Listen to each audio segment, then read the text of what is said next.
Okay, I'm in the vintage certification section presented by Frank Battleson's American Performance. This guy can tune a Hemi better than anybody that I know. So let's get right to it. Here is that Impala SS 427 that we had seen drive through the venue previously.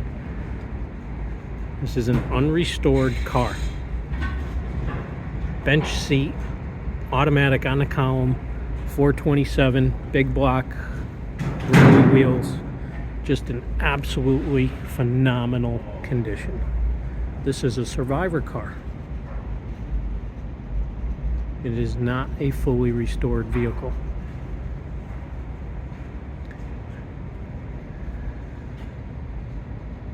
There's a Hemi Charger up on the lift that they're doing an inspection on right now. Let's continue our game with you guessing the year based on the grille on the car. We had seen another Charger 500, actually it was probably that one, roll through before. Don't know if I had mentioned in the model year. But here we have a Chevrolet Camaro Z28. It is not a rally sport. It is not a split bumper car. So it has a full bumper and it has signal lights below the bumper, which is proper. Again, vintage certification is for virgin untouched cars. I have another Chevrolet Coupe. See if this one happens to say mileage, and it certainly does. 17,100 miles. Another 427 car.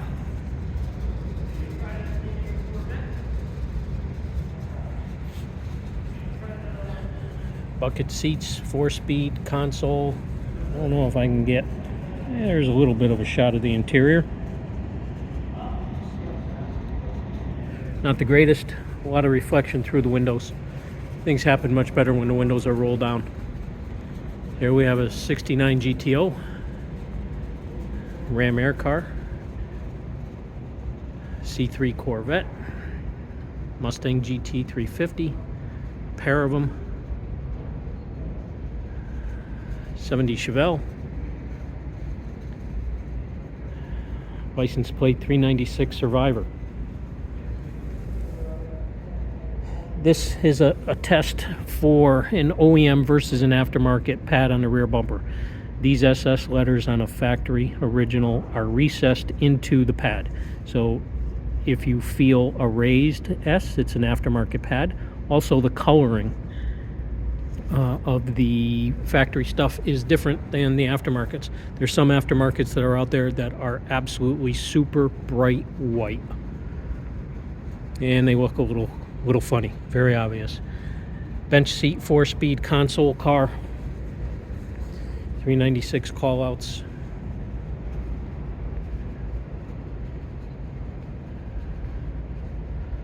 Domed hood. Let's take a look at the headlights on this car. See what the factory did. There's a lot of cars that have been restored, and when they get put back together, the headlights just do not sit within the bezels centered, especially on the right side. A lot of them are favored to the left side of the car. This one is not bad. You can see they're just a hair uneven. The trim ring on this side just about touches the bezel, whereas this side has a little bit of a gap. Let's get in there. You can see there's a little bit of a difference. Note the molding here. Not all the cars had them. According to the date of the build, we'll decide whether or not you had that molding. Then you get on the left side. Of course, all T3 headlights. And look how these are favored to the right. This is what I normally see, but on the other side of the car, on a restored car. So here's a factory car that has just the opposite issue of what I normally see on a restored car. There are restored cars where the headlights are centered. and there's a lot of restored cars where they are not. So you have a really good line here, straight right to the back.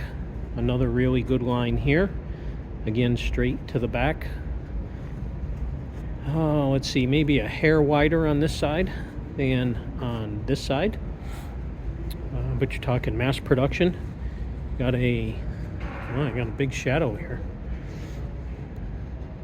Got a really good gap between the fender and the door, straight and consistent, 3/16, looks just about right. You got a really good line here between the fender and the door, so the door is not sagging. It's just as good as the back of the door to the quarter, and again a really good vertical gap there. And because the door lines here and there on the fender are proper, you're going to find a really good line from the bottom of the door to the rocker panel. And sure enough, that's what it is. Let's take a look at the trunk lid. A lot of these cars, the trunk lid sticks out more than the quarter panel. This car is actually pretty good. Be interesting to see what assembly plant this car was built at. Truck line is really good there. Nice there. You can still see the PPG bug in the window there. It's a AM/FM stereo car, has 2 speakers in the back, so it's going to have 2 speakers in the dash. They're going to be underneath this dash pad here. And can I see, looks like it's got a B for Baltimore. So it's a Baltimore built car, and the guys were on their game when this car was built. It is got to be a 350 horse car, so it's not an L78, 375 horse car, judging by the red line on the tachometer. Buckets, console, 4-speed, really nice car. Headliner's great, not sagging, not delaminated. Let's see how well the roof seam is really nice. I can see just some tiny bit of imperfection in the paint.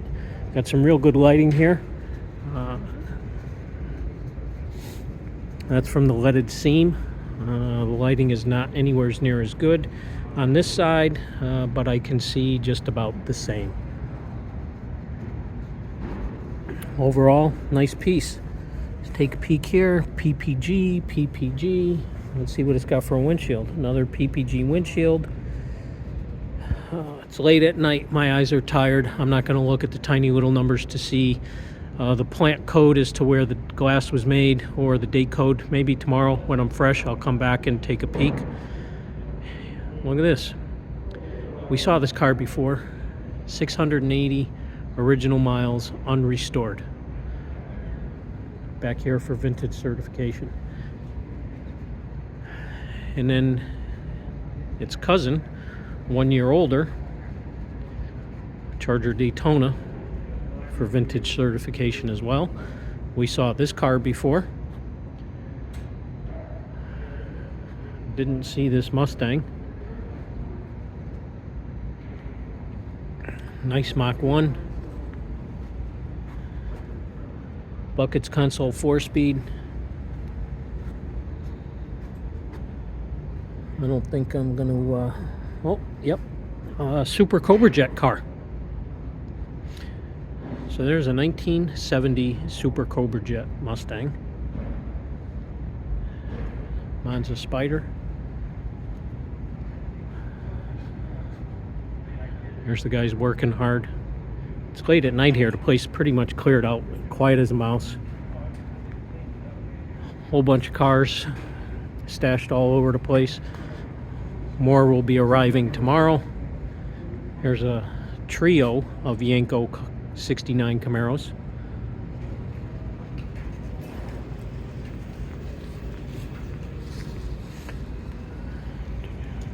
In another video, I mentioned something about Chevrolet having a color called Daytona Yellow. So there's one, there's two, here's a black car under a cover.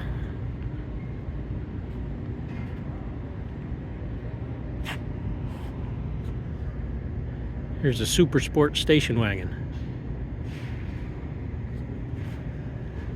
This is pretty cool. Put SS emblems and a Chevelle nameplate.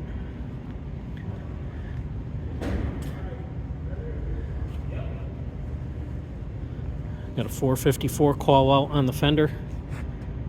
This is a cool wagon. There might be a performance station wagon invitational here. I got to check on that tomorrow. I want to take a walk down here. I saw some interesting stuff.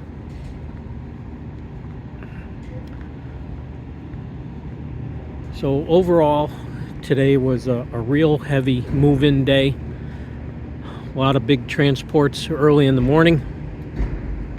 Then the private stuff came in the afternoon. And the place is filling up. You can still see that there's a lot of empty space because there's still a lot of cars that'll be coming in tomorrow. And this whole section here, I believe, is reserved for a lot of local guys that just drive in.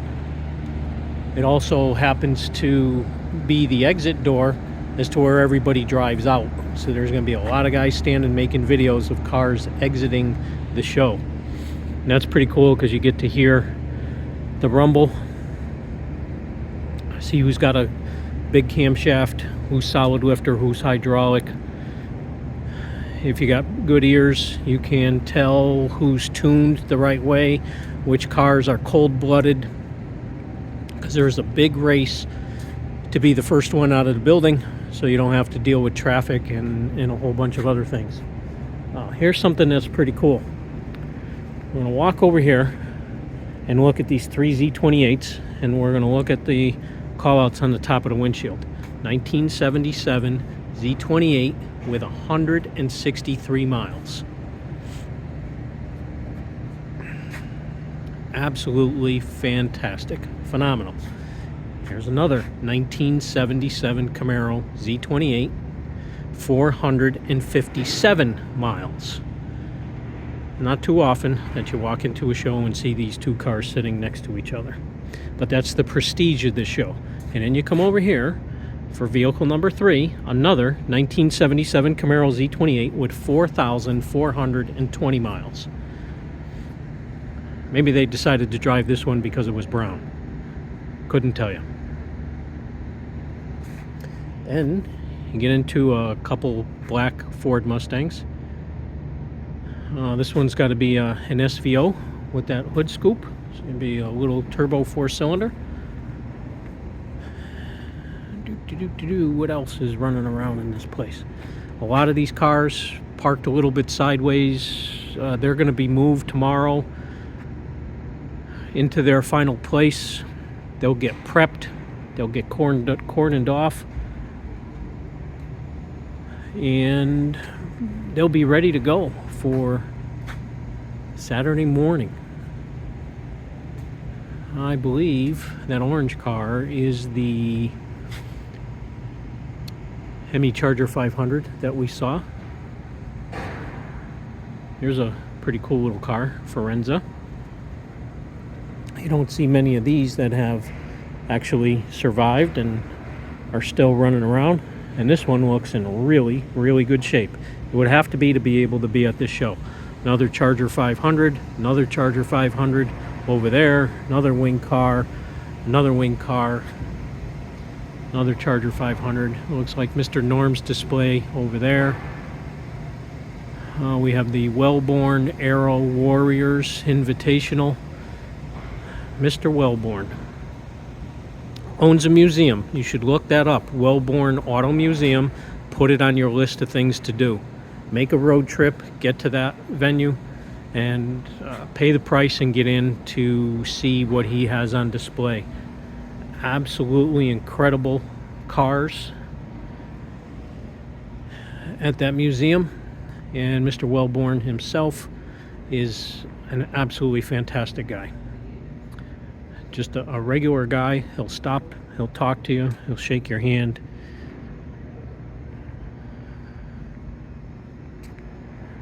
Looks like I walked by. Oh, no, there they are. I'm going to take a quick peek over here. See if anybody's feeling the blue. Take a quick peek at this Superbird.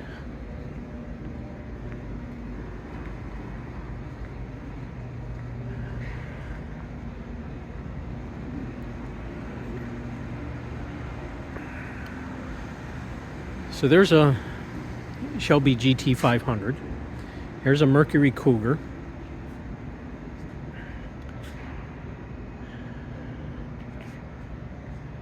Here's a Mustang Boss 429 car. The Boss 429 cars they made for 2 model years, 1969 and 1970. Here's a much newer Boss 302 car, parked right next to an original Boss 302 car. Again, along with the 429 cars, the 302 cars were made for 1969 and 1970. And then here you have a Ram Air Mach 1. These cars ran hard. I believe these cars had a quicker 0 to 60 time than the Boss 429 car. So this is a Boss 351 car.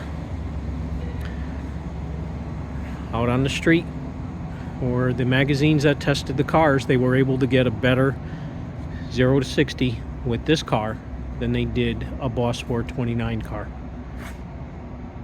Probably, a little bit more finesse with the less torque that was made. And they figured out how to launch the car, get it to 60 foot a little bit better, which then brought a better 0 to 60 time. So I thought it was pretty cool to walk by these three, well, 1, 2, 3, 4 blue Mustangs. You got a Boss 429, a Boss 302, a Boss 351, and then you have a newer generation Boss 302.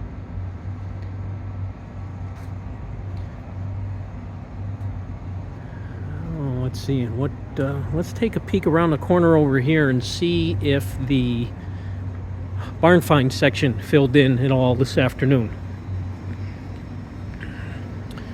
I gotta look all the way down the other end, and there may be one more car in there, and that's it. I'm looking all the way down the end against that wall.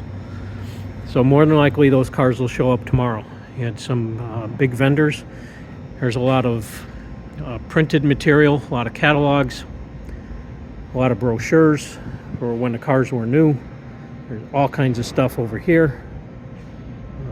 This vendor's all packed up for the night. There's another room back there that is going to be full. And there is always an incredible display of muscle bikes.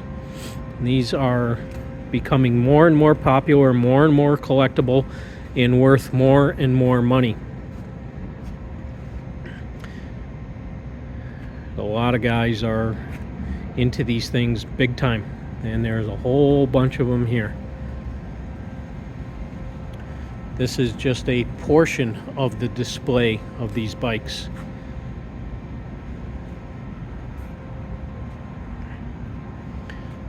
Cool stuff. I found one out next to a car out on the floor. Was a Barracuda bike, and you kind of got to wonder, does the guy also own a Barracuda? Here's another pile of them, all covered up. I'm sure they'll be spread out for display tomorrow.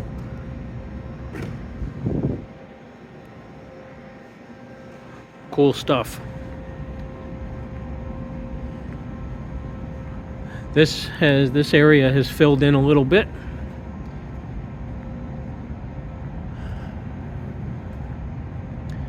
Tomorrow will be a big day to bring this stuff in and completely fill these rooms. Oh, a Dickie Harrell edition Camaro.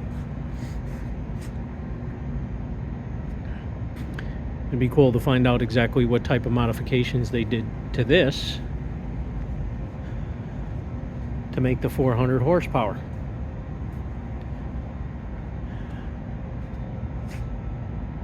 And here's Corvair wagons.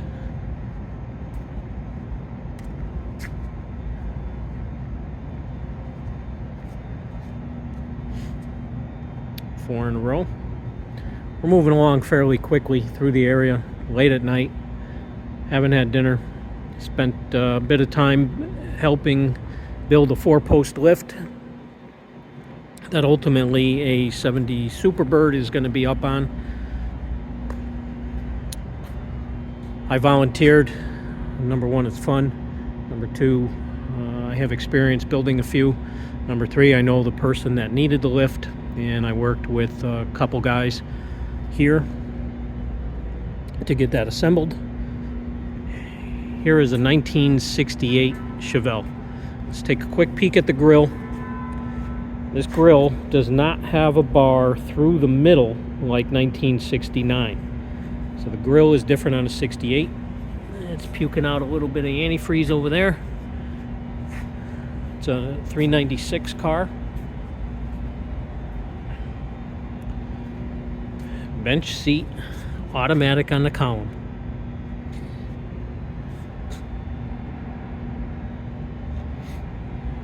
And there's quite a few of these running around on the street.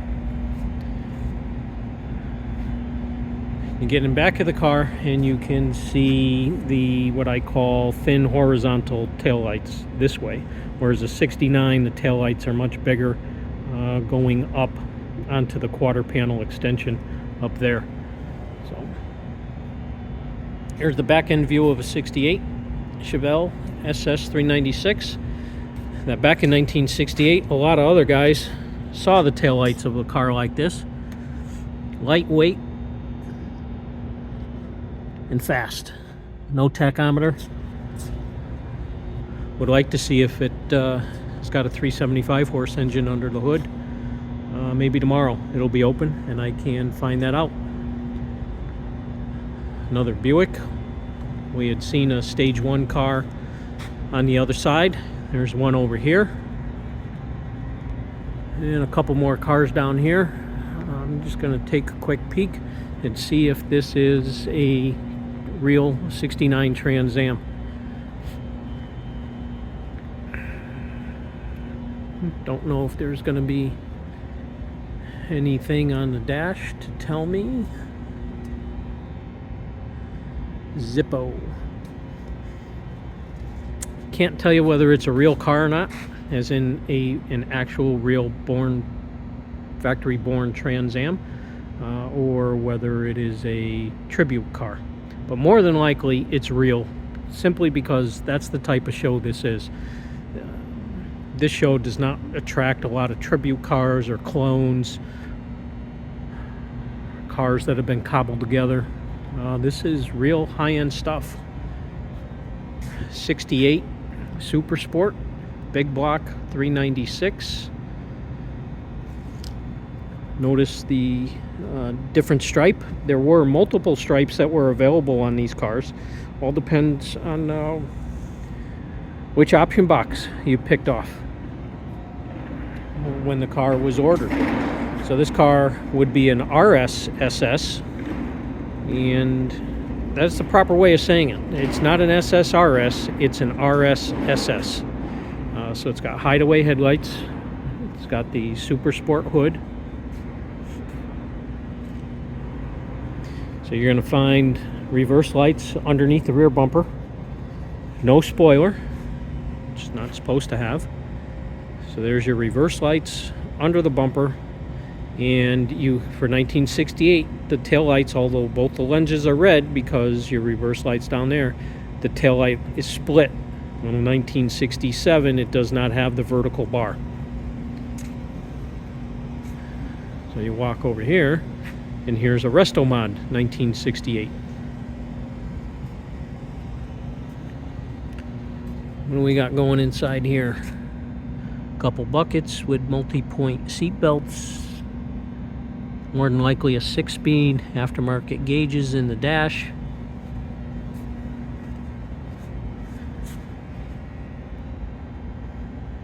You got bare brakes with drilled and slotted rotors in the front. 1, 2, 3. So this is a 6-piston caliper in the front. Let's see if there's 4 or 6 in the back. Another 6-piston caliper in the back with a really big rotor, which is nice to see from a performance standpoint. I see a lot of builds where the rear rotor is considerably smaller and it's a 4-piston caliper rather than a 6. There's a Caprice wagon right there. See how well the camera does. So that generation car is 94 to 96. They had LT1 motors in them. That was a Corvette LT1. And it was just detuned a bit. Didn't run as much horsepower as the Corvette. But they were super, super, super nice riding cars. Let's see if I can make a quick identification as to what this is. All right, it is not a 94. 94 had a side view mirror that was mounted to the door skin. This one has the side view mirror up in the pillar. So this has to be a 95 or a 96. Then you can take a look at